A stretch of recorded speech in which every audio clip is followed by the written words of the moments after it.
The Sing hymnal, from award-winning hymn writers Keith and Kristen Getty, is a rich collection of classic and contemporary hymns created to deepen worship, foster unity in the church, and proclaim the hope that we have in Christ.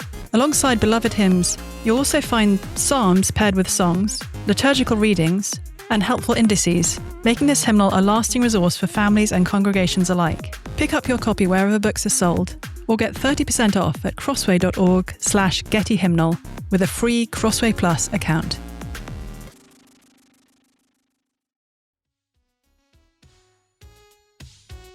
My friend and fellow author Blair Lynn remembers the moment the floor dropped out beneath her. What followed were panic attacks, ER visits, and waves of anxiety so intense they left her trembling, breathless, and afraid she might die. As a Christian, she knew she should cast her cares on God, but she didn't know how. In the depths of fear and discouragement, simple answers and spiritual cliches fell flat.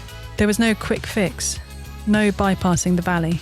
In Made to Tremble, Blair shares how she learned to walk with God through her anxiety, not around it.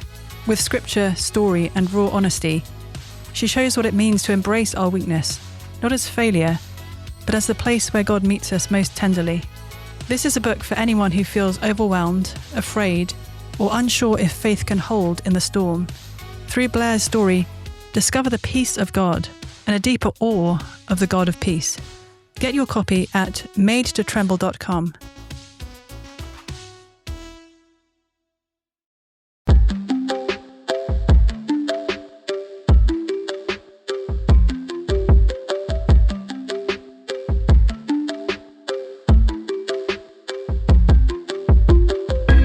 You are listening to the Confronting Christianity podcast. I am here with my dear, I was going to say old friend, but it's not like you're old. It's just that we've known each other for a long time. Friend, either old or fresh and young, friend Sarah Irving-Stonebraker, who when I first knew Sarah, there was no Stonebreaker business. It was all Sarah Irving. And we were in grad school together once upon a time. Those who've listened to all the episodes of Confronting Christianity may have caught the previous one that Sarah and I did, I think in season 1, maybe, anyway, like a year or two ago. But I'm going to assume that not everybody has heard your story, so we're gonna start there. Okay. Sarah and I first met when we were both doing PhDs, both at Cambridge University, but in different colleges. Sarah was at King's College, which is where my husband Brian was also studying, and I was at Trinity College, so we were kind of across the way from each other. And I think at that point, actually Sarah was dating one of my friends, which is how I first knew you through that, or maybe it's through mutual Australian friends, because Sarah's, as discerning listeners will be able to tell, is from Australia. Do you remember? I think that too was probably, could have gone both ways. I think it was both. So many things can go both ways in this conversation. Yeah, and so when I first knew Sarah, she was a delightful, interesting, highly intelligent, very kind atheist. And I was a very sort of strident Christian at the time. Not that I'm not now, but I think I was about as strident of a Christian then as I am now. So I'm sure you would have known that I was a Christian. I don't know that you and I had a whole bunch of conversations about faith specifically. Do you recall anything different? No, we didn't. I just remember that, a mutual friend kind of warned me that you were a Christian and said, look, she is lovely. She will invite you to church. I'll just kind of warn you of that. But, just politely it's fine. You can just politely say no. And I love that. I've not heard that before. I can guess who the mutual friend would have been as well. And so it was very clear that, to be honest, as a non-Christian at Cambridge, it was very clear that you, and also your husband Brian, who I was friends with at King's, it's very clear that to me it was so striking, the Christians were different. And it actually, so I grew up in Australia. It's very, secular city, actually, Sydney. Very secular, very kind of cosmopolitan. And so actually I had a lot of kind of caricatures of Christianity as being kind of anti-intellectual and sort of highly kind of self-righteous and moralistic. And so actually at Cambridge to have a couple of students who were clearly committed Christians and yet obviously, highly intelligent young people, students at Cambridge, was really striking to me. Yeah, so this was once upon a time, and actually Brian, my husband, and I were not married then. In fact, I think you knew Brian well before I knew Brian, actually. I like to claim that I introduced you. Oh, do you think so? Yeah. There was a St. Patrick's Day dinner, and I was encouraging you both to come because in my mind, as the only Christians really that I knew, and I knew that you both went to church somewhere off campus, I feel like I kept asking each of you if you knew each other and was really kind of baffled by the fact that very few Christians that I knew in this city didn't know each other. How funny. Okay, so at that point, sorry to all the listeners who are less fascinated by the intricacies of my life than I apparently am. At that point, Brian and I knew each other to the extent of saying hi in the street. Like we were both part of quite a large student church. Well, it wasn't exclusively student, but there were a lot of students there. And we were both on a team of kind of grown-ups or pseudo grown-ups as we were at the time who helped with Bible studies for the undergrad students. And so I knew Brian. I think I knew Brian as the loud American, and Yes. he knew me as the kind of Brit who would sort of make stuff up. Like, you know, if it was question time, we hadn't really answered the questions in our little group. Pass me the mic and I would sort of come up with something. I think that was his sort of perception of me. But yeah, so I remember that St. Patrick's Day party. I remember walking in with some friends from my college and seeing Brian and you and our mutual friend you were dating at the time and saying, oh, I know that guy from church. And we went, so yes, it was that you were definitely there at the early moments of my getting to know Brian. But that's not what we're talking about today. So when I knew Sarah once upon a time, yeah, delightful, kind, highly intelligent, not at all Christian, and probably, you know, grateful for the warning from the friend about being invited to church. So tell us a little bit about what happened to you then, sort of during and after Cambridge on that front. I guess it was mostly after. I hate to credit Oxford with anything, but, you know, it kind of was mostly Oxford, wasn't it? Well, okay, it mostly was, but here's something I will say. It's something quite significant and intellectual happened at Cambridge, actually, which was that the entire topic for my doctoral dissertation, so my PhD thesis, had me exploring early modern, I suppose we would now use the term scientists. At the time, the term is natural philosophers. And naturally, with my upbringing, I kind of expected and just assumed this very common myth actually to be true, which was that science and religion were sort of necessarily opposed and that science must have kind of sprung forth, you know, extricating itself from the bonds of religion when it was formed in the sort of 17th century. But actually, when I was researching for my PhD thesis at Cambridge, the more I read of these early modern natural philosophers, people actually who are quite well known to us now, people like Sir Robert Boyle, one of the founders of modern chemistry, for example, Isaac Newton as well, the more I realized that they were absolutely committed to their faith. I mean, Boyle in particular, straight out, small o, orthodox, doctrinal Christian. And here was Boyle in all of his, what I would now sort of call his scientific works. And he would quote the Psalms and he would quote the Genesis chapter 1, particularly sort of ideas about humanity's responsibility for the natural world and the way that he saw his calling as a natural philosopher as something to glorify God. So that kind of really made me have to think twice about a kind of fundamental assumption I'd held about Christianity and its relationship with science. So that kind of happened at Cambridge. But then really, as you were saying, I started to kind of really, it was questioning atheism, to be honest, before it was even exploring Christianity. So after the PhD, I went on to Oxford and had basically a kind of what's called a junior research fellowship, sort of postdoctoral kind of fellowship there. And as is often the case at Oxford, you know, famous professors come and give a series of lectures. And so Peter Singer, who's one of the very well-known atheist philosophers and ethicist, utilitarian, was coming to give a series of lectures in ethics, the Your Hero lectures. And so a bunch of friends of mine went along, and I was very kind of excited to hear Singer. A, he's Australian, was a professor at Princeton at the time. A, he's Australian. But B, I kind of just assumed that, you know, Singer would affirm all of my kind of atheist convictions about how we can, you know, live really good ethical lives and so forth. But the interesting thing is, though, that after that series of lectures, I kind of, and, you know, the phrase I kind of have used to describe this feeling of myself is like intellectual vertigo, like in the sense that it was as if the ground had been pulled out from underneath me. Because even though ostensibly, obviously there was a kind of appealing ethical position that Singer put forward, at its core, there was no sense that it was based on any idea that all human life was infinitely precious, or in fact that every human life was of equal moral worth. And so Singer's into animal rights and has all kinds of, as I soon discovered the more I read his work, all kinds of really, I think actually quite confronting ideas about the fact that humanity, well, what are the ethical implications of just seeing humanity as really as just a kind of higher kind of primate, part of the animal kingdom. There are huge ethical implications of that. And basically what happened was I realized that all of my ethical convictions about the sort of what, like the dignity, the infinite kind of preciousness and value of human life and the equality of all human life, the idea that our life isn't any more or less valuable than somebody who happens to be of a different race or someone who is profoundly disabled and so forth. None of those ideas could even be sustained by atheism. So I kind of left those lectures and went through this kind of season of really having to kind of grapple with and rethink atheism, to be honest.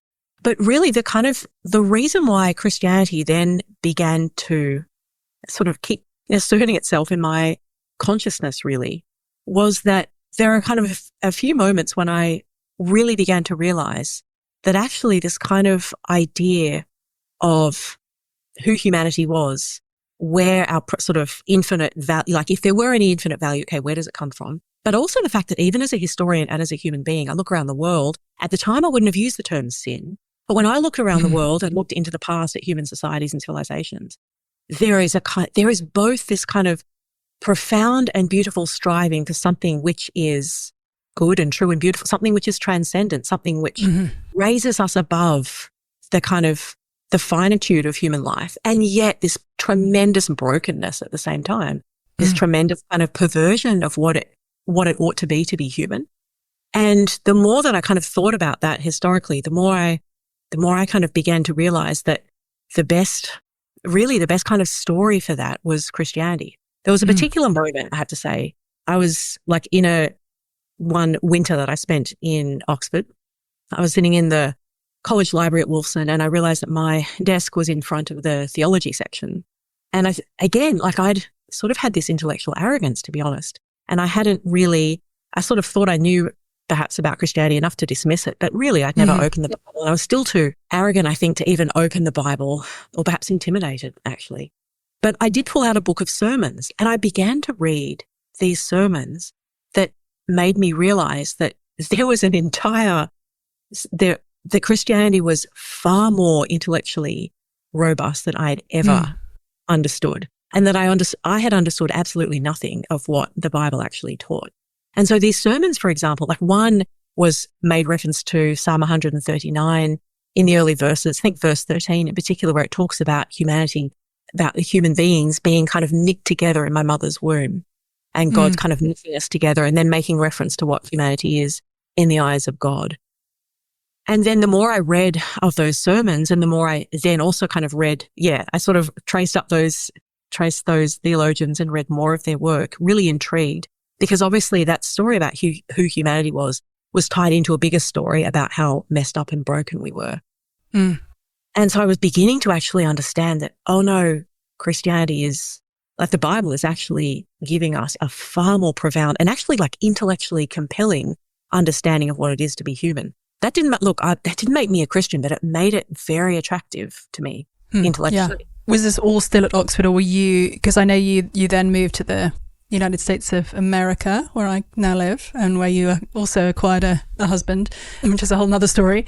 But so by the time you left Oxford, you were sort of attracted to Christianity, but not ready to go there yet. Is that fair? That's probably the best way of describing it. And what would you say was holding you back? I think there was so on a sort of deep psychological level, I think there was a real reluctance to grapple with something of my own brokenness and and actually need for forgiveness. When I looked inside, so I'd always kind of been the kind of person that was, high achieving student, the kind of, student that gets a scholarship from the other side of the world to go to these places. So I'd always been somebody who thought that their own identity and self-worth is kind of based upon something that they do. And well, funnily enough, I guess on one level that had always borne some kind of fruit for me, right? Like here I was at Cambridge, but then at Oxford, and all this kind of stuff was coming true. And yet at the same time, I couldn't deny that there was a kind of emptiness there, and I didn't know where it came from, in the sense that paradoxically, like the more that I had, the more I achieved, the more I realized that it was never going to be enough. Yeah. And so I think there was this kind of inability to kind of grapple with the fact that there was some kind of deep existential need and restlessness that I was never able to kind of fulfill for myself. So that was probably holding me back too. And then, like you said, I moved to America.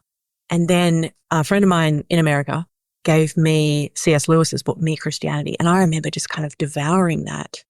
Still hadn't gone to church. But then it was after reading Me, Christianity that I decided by myself one Sunday morning in October one year to rock up to church by myself. And there, to be honest, I will now say, I didn't know at the time what this was a profoundly, deeply moving experience. And it was an experience of the Holy Spirit, actually. Yeah. At church that morning, they were celebrating the Lord's Supper. Now, I'd never been baptized, so I didn't participate in that. I didn't really know what it was all about.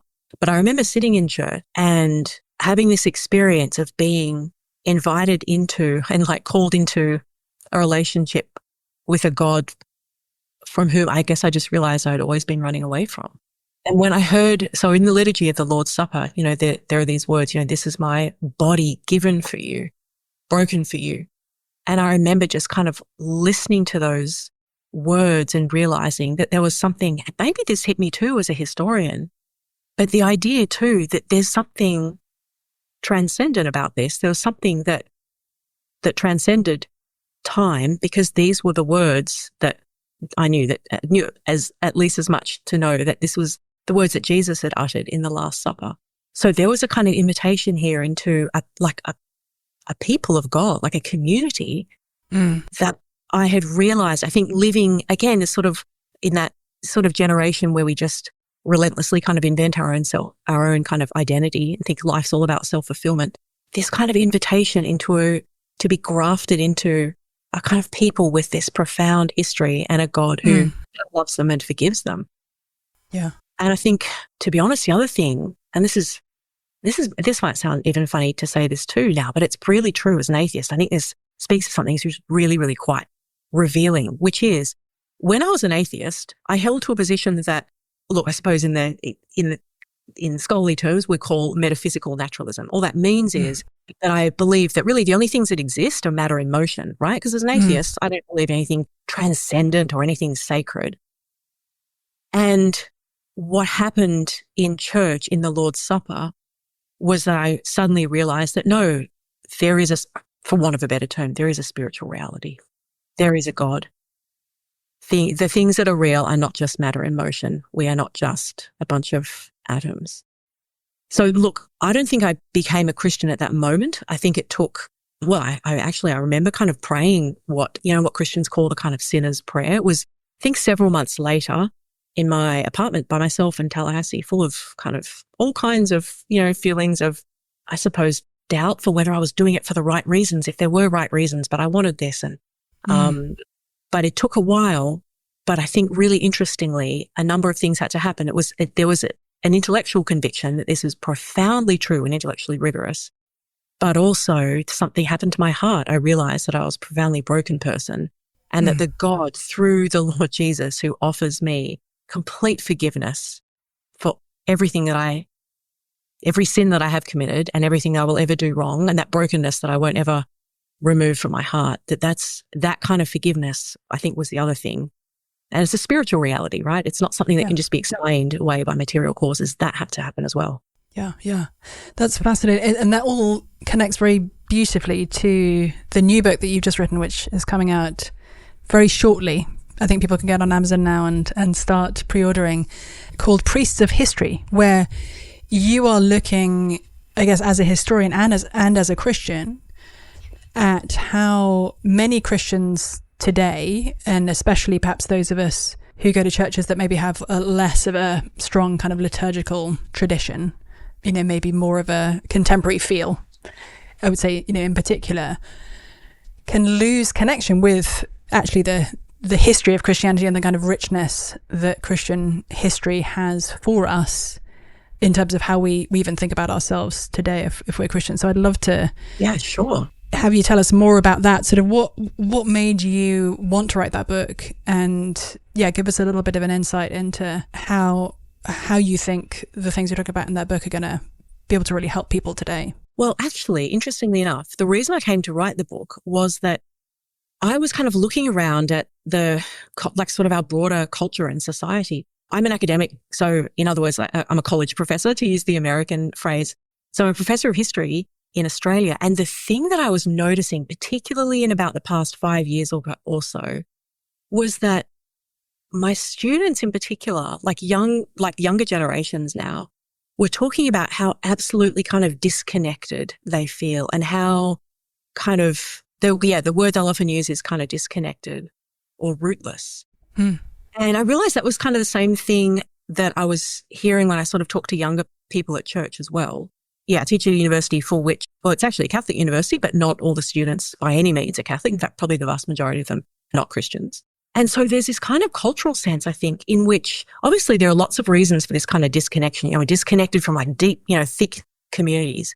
But one of the things that really struck me about this is that we now, just even kind of broadly speaking, if we were to kind of diagnose our culture, if you like, as a historian, I think there's a profound disconnection from history.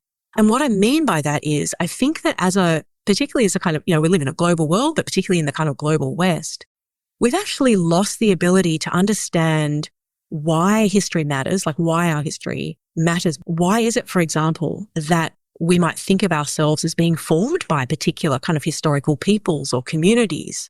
Can history help us at all? And moreover, can we actually engage with history in such a way that is helpful, but without actually deteriorating into culture wars? Because I think the other thing about our culture today is that we tend to reduce history to ideology. So I kind of wrote this book to kind of diagnose the culture and say, well, hold on, I think we're living in this really ahistoric, as I call it, age, which we've kind of lost our ability to engage really well with history. But then, that's just sort of the first little bit, but then really primarily to put forward a positive vision, really for Christians in particular, to say, okay, what is history, especially like biblically, what is history? Why does it matter?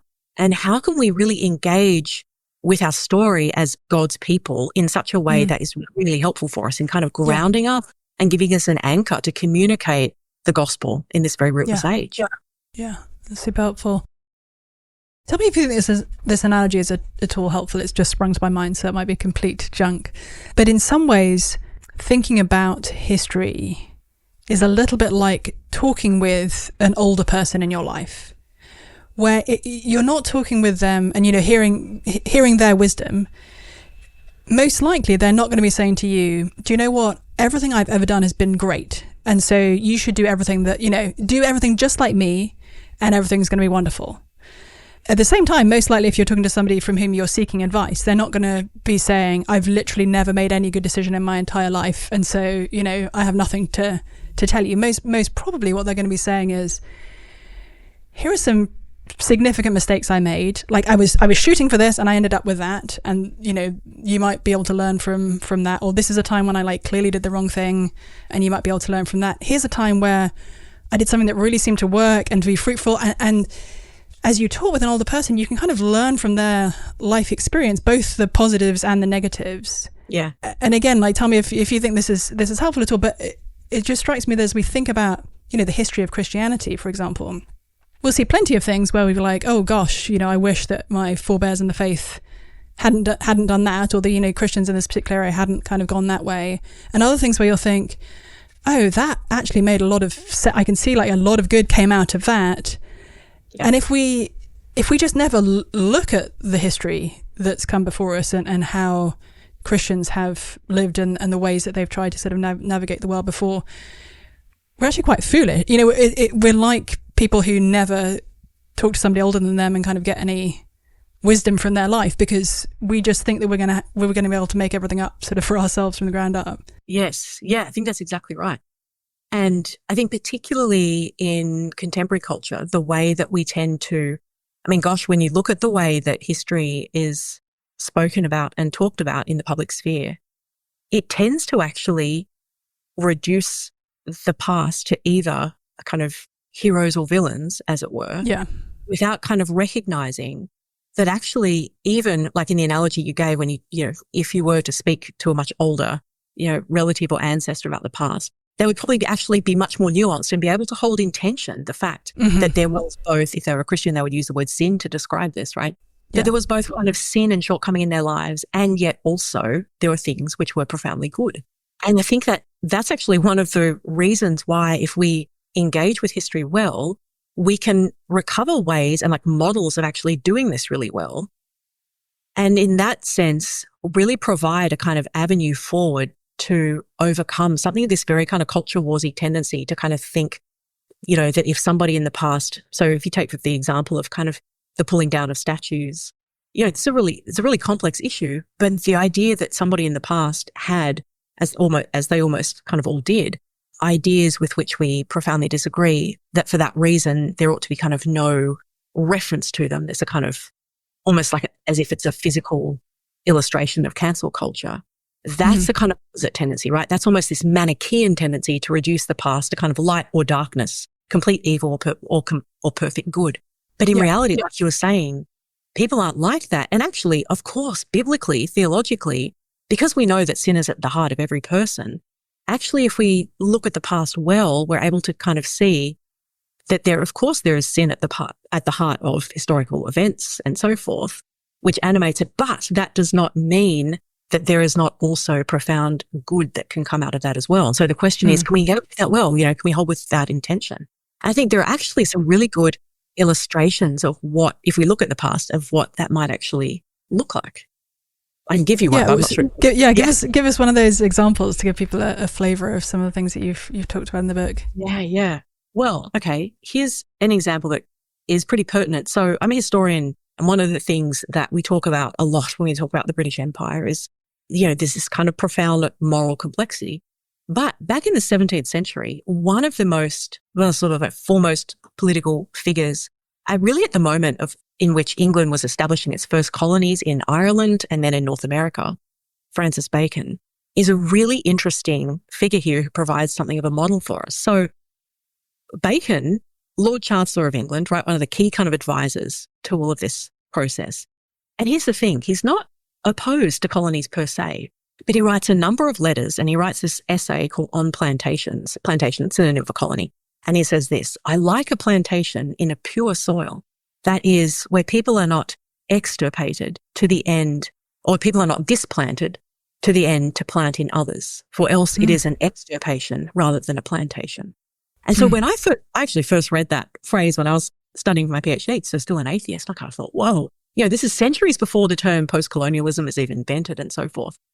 And yet it's not as if Bacon is some kind of post-colonialist who only sees colonialism as this kind of light and darkness and oppression and so forth. It's far more complex. Bacon is actually in favour of some kind of colonial project for various reasons, but he holds these kind of profound misgivings about how it ought to be conducted. I mean, he says like in other letters that he writes that he wants English laws to be extended to Irish subjects. So here's Bacon, and he's not able to be reduced to kind of a mere ideological apologist for colonization whose statue we ought to kind of knock down. He has profound kind of anxieties actually about colonization. And yet at the same time, he's quite clear that for him, this is something which England ought to embark upon. And so I think if you look at figures like that, we actually get a kind of a model for somebody who is able to kind of recognize Bacon, deeply Christian man as well, somebody who's able to kind of recognize that actually historical events and processes and empires can contain enormous amounts of good and yet also, of course, darkness as well. And if we can kind of recognize that, then it gives us a kind of way forward to engage with history as well. Fun fact, my favourite Francis Bacon quote is when he says, I think it's in his essay on atheism, a little philosophy inclineth man's mind to atheism, but depth in philosophy bringeth man back to religion. I love that. Well, because you're PhD on Shakespeare, so this is very much your era, isn't it? Yes, although it's remarkable how much I've forgotten in the times between then and now. But there are so many other kind of wonderful illustrations of this as well. Like I was particularly struck. I mean, I think, obviously in Australia just as much as the United States, one of the kind of contemporary issues that Christians need to really engage well with, it's a broad issue, right? But is race and the history of race and racism. And I think so as a historian, one of the ways in which history can be really helpful to us is to kind of, if we explore I actually come up with, I think we need a kind of framework for like, what does it mean to engage with history well? I think I use this kind of metaphor of like tending and keeping the past I can talk about. But if we kind of tend and keep the past and we kind of approach historical stories like that, it actually does give us points of entry into understanding and providing ways of having actually like fruitful dialogue with these kind of contemporary issues. I mean, I remember when I read, and I read with my students actually, it's great fun to read this with a bunch of Australian students, because for a while I was a professor in the United States, so I love my American students. But I read, so Frederick Douglass's famous essay, What to a Slave is the 4th of July. One of the things that my students actually last semester found so interesting about that essay was the fact that here's Douglass, right, like writing this in the 1850s before the American Civil War. And Douglass, more than anyone, has every reason to, because of the grave unbiblical sin of slavery, condemn America for this completely. And yet what my students were able to kind of say is, it's really interesting that when you read Douglass, he's actually able to recognize this sin and yet realize and yet not condemn the sinner. So so in that essay, for example, there's this really wonderful line where Douglass says, after sort of calling America out, talking about the Old Testament story and so forth, and he says, I do not despair of this country. And then he talks about hope, right? So he actually doesn't despair of the hope of repentance, of redemption. So here's Douglass actually applying kind of biblical model for recognizing that, here is sin at the heart of these people. And yet that doesn't mean that we would now anachronistically kind of, cancel culture and so forth, apply those terms to it. Oh no. And yet I do not despair of this country. So we can hold this kind of deep sin at the same time as recognizing, and yet this doesn't mean that we condemn the sinner. We don't despair of the country. There is repentance. There is hope. And what a remarkable model. And I remember kind of talking about that kind of illustration with my students and kind of, saying to them, isn't it fascinating that actually when we read these texts, we're reading things that I think a lot of my students were kind of surprised to actually read Douglass's ability to kind of say that, to not to kind of despair, but B, to actually kind of realize that, no, there are kind of models in the past that if we sort of tend and keep history well and we can use those stories, they can actually help us profoundly engage with some of the most complicated issues that we have to face today. Yeah. Yeah, and I do think this is one of the areas where a Christian kind of understanding the world is so compelling and helpful, because if we start with the assumption that human beings are basically good, then there's an awful lot in sort of human history and around the world today that we're sort of really struggling to explain away. If we sort of have this understanding that actually, what's inside of you and me is good and true and beautiful, and it's only, maybe poor education or the wrong kind of cultural frameworks or whatever that have led to anything, wrong coming out of us or sort of arising in our society, then we have a hard time explaining a lot of history and a lot of the world. And conversely, if we have this sort of understanding that actually, there are good human beings and there are bad human beings, and it's almost like, we can set out and put a dividing line and paint the heroes and the villains in a very simplistic way, we're also going to struggle to account for the real complexity that we see around us. But if the Bible story is true, and actually we are all, regardless of who we are, where we've come from, what we've done, we're all made in the image of God, that there's something profoundly sort of good and godlike about us, and at the same time that we have all sinned in a way that is not just sort of surface level, but actually has deeply corrupted us to the level of the heart, then it makes more sense, I think, of the world we see around us, and it gives us a possibility or a hope for a future, which I think, I'm curious actually for your thoughts on this, because so many of my sort of least religious friends talk in ways and to some extent believe that, the arc of human history bends towards justice, that we're sort of progressing toward a better world somehow, that's the natural direction of things. Wow. But actually, if there is no God, and if Jesus isn't coming again, there's actually no we have no reason to think that the arc of human history is going to bend toward justice, or even to know what justice would be. Yes, if or even to think even more sort of deeply, that time or history might have any kind of meaning, ultimate meaning in the first. Yeah. I mean, actually, I had I think really a personal experience of the same kind of feeling. I remember being in Cambridge, actually, and this is, again, during my sort of encounter in my PhD with Robert Boyle. And I was so struck by the ideas, the language, the framework that Boyle used to understand his own kind of calling in life. So Boyle understood himself as a natural philosopher. He's not a historian or anything. But one of the things that really struck me was the way that Boyle was talking about the idea that actually human beings put into the world, I remember him quoting Psalm 8 and thinking, why is he quoting Psalm 8 in the middle of this treatise on experimental natural philosophy, literally? Thou hast made him, referring to man, of course, a little lower than angels. And I remember thinking, Boyle, and then actually Boyle talks about the natural philosopher as a kind of priest of nature, using this kind of priestly metaphor to say that actually natural philosophers, or we might now call them scientists, are called to kind of tend and keep the natural world and to kind of study it for God's glory. And this is actually what gives their calling in life any kind of meaning. And I remember sitting there and thinking, because my whole life was all about, I want to go and be a historian at Cambridge and so forth. And I remember wondering whether or not my atheism provided any kind of story about why history matters.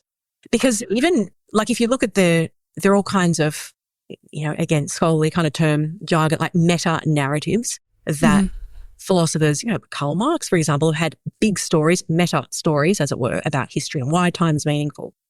But at the end of the day, if there is no God, there is no sense in which any kind of human story is ultimately meaningful.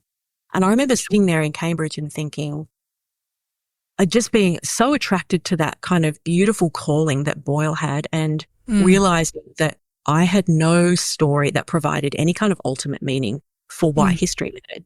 And so years later, actually, as I've begun to kind of think about, being a Christian for a while now, and I began to think about, okay, like what is history biblically? Why does history matter, particularly in our current age?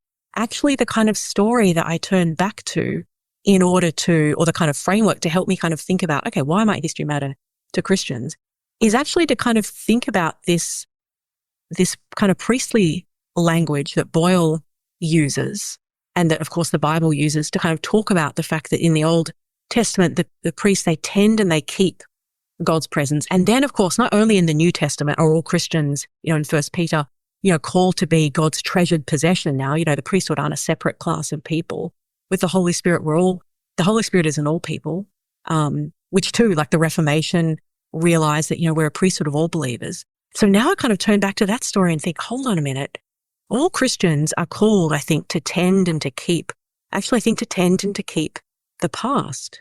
And because biblically, we have a God who, of course, history is meaningful because we have a God who acts in history.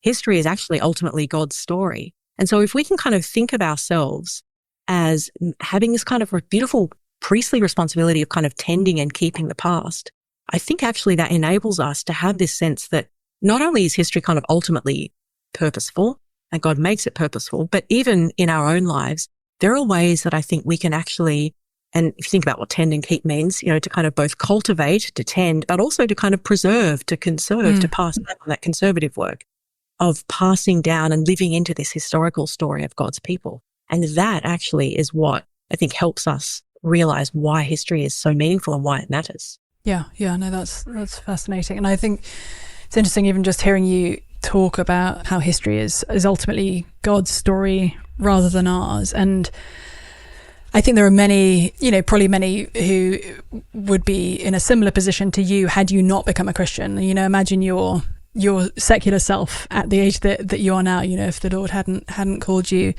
My guess is that one of your concerns from a secular perspective would be to look through history in a way that notices the marginalized much more than historians traditionally have.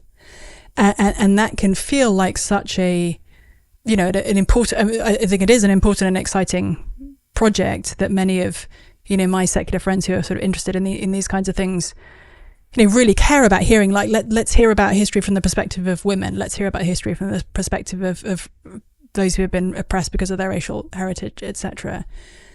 And I think people often assume that if we take the view of actually, no, all of history is God's history, then what we're saying is like, never mind, let's recenter like the most powerful people in history, let's sort of forget the marginalized. That's all kind of progressive sort of chatter. In actual fact, if we look at the Bible, we'll find completely the opposite. We'll find that God is actually more concerned with noticing history and sort of seeing history through the eyes of the marginalized than any of us are, and even gives us, the accounts of Jesus's life in many ways based on the testimony of people who nobody else would have wanted to hear what they had to say, and that we're looking back at the most momentous historical event, Jesus' crucifixion, which we know has shaken the earth for the last 2,000 years. Actually, whether or not we think that Jesus died and rose again, like it just as a historical fact, Jesus's death and claimed resurrection have made more of an impact on human history than any other. And I think we don't fully recognize, this is the brutal execution of a racial and religious minority in an empire that was kind of cracking down on what he was doing. That there's almost, I guess what I'm trying to say is some of the deepest and best aspirations, I think, of our friends who might not be Christians at all are most fully answered in Christianity. A little bit like you sort of studying the history of science and being surprised by how so many of these kind of scientific heroes had actually, their faith had not pulled them away from their scientific work, but actually grounded their scientific work. That actually, even in an area like kind of academic history today, there are so many ways in which the deepest aspirations and longings for justice of our most secular friends are actually satisfied best if we recognize that Jesus is at the center of all of human history. Well, and both biblically, like you pointed out, with the most important event in human history, Jesus's resurrection, and also, of course, his ministry. Like, God is acting, and also outside of the Bible, God often acts through the most vulnerable and the most marginalized. I mean, look at, for example, if we even want to kind of zoom out for a moment, even if we look at the abolition of the slave trade in the British Empire, kind of classic story, which hopefully a lot of people know very well, but actually, while slavery has been, and I think it's really important to kind of point this out as well, endemic to every human society and every civilization, just as, I think in many ways actually in the contemporary world and in the form of sex trafficking, it's not as if it's completely gone away. But if you look at the moment in history in which the transatlantic slave trade, one of its most kind of egregious illustrations and historical examples of the slave trade, if you look at when and what it took to actually abolish the transatlantic slave trade in the British Empire and then the institution of slavery in 1833, a few decades later, God works through Christians on the mark, even actually through kind of the testimonies of slaves themselves. Without Equiano, Mary Prince, for example. Those stories less well known.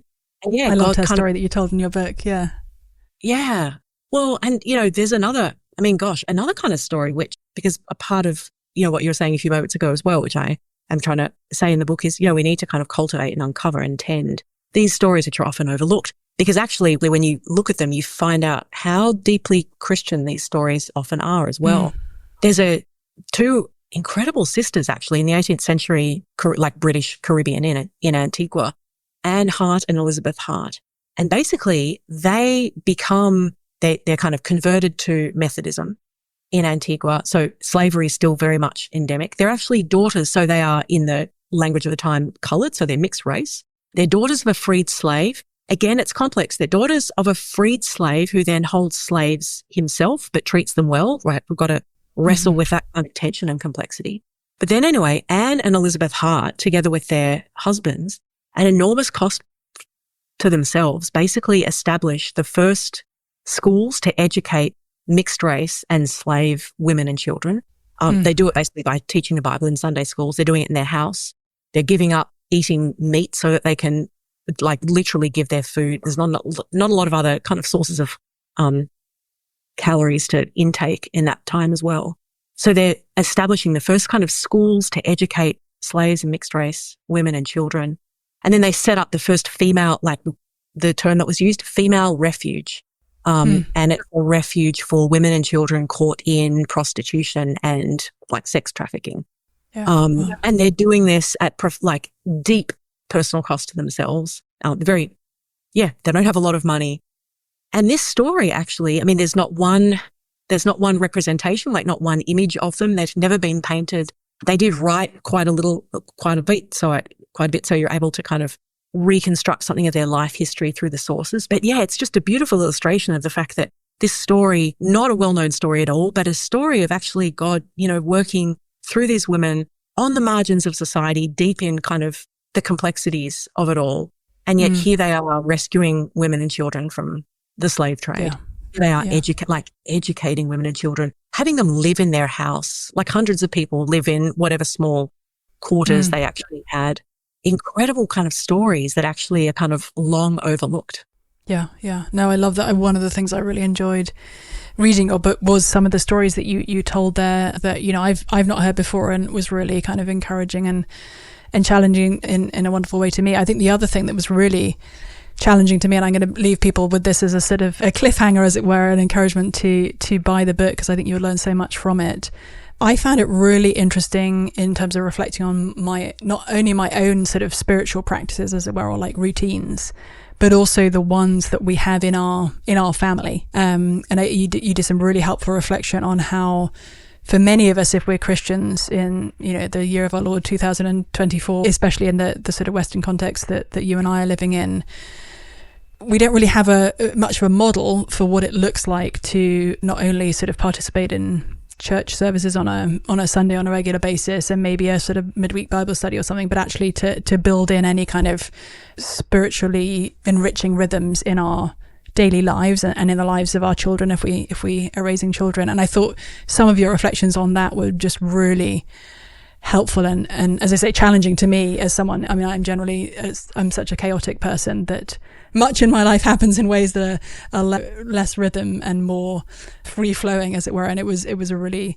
helpful corrective to some of that, or just sort of food for thought for me on that. So I'd really encourage, if you're listening to this and you're thinking, oh, do you know what? I don't think I have spent much time reflecting on Christian history, whether you're coming from a Christian perspective and thinking, gosh, I'm missing something here, or actually if you're not a convinced Christian, if you're someone, maybe somewhere along the trajectory that Sarah described that she went through when she was in grad school and then as a postdoc, and thinking, oh, maybe there's something more here that's worth looking at, then I would really commend Sarah's book to you. It's called Priests of History, Stewarding the Past in an Ahistoric Age. Sarah, thank you so much for joining me. It is always a joy to see you. I realised I never even introduced you at the beginning because I just look at you and think, oh, it's my friend. But Sarah is a professor of history at the Catholic University of Australia. Am I correct? Australian Catholic University, yes. Australian Catholic University. Forgive me, albeit not Catholic yourself, but yeah, doing really fascinating work, both sort of as a professional historian there, but also reflecting on how Christianity makes sense of the world, and especially from a historical perspective. So thanks again for joining me, Sarah. You guys have been listening to the Confronting Christianity podcast. You can find us on Twitter /X and Instagram, or you can leave a review on iTunes and maybe note there if there's a question that you would like to see explored in a future episode, and look forward to speaking into your earphones next week.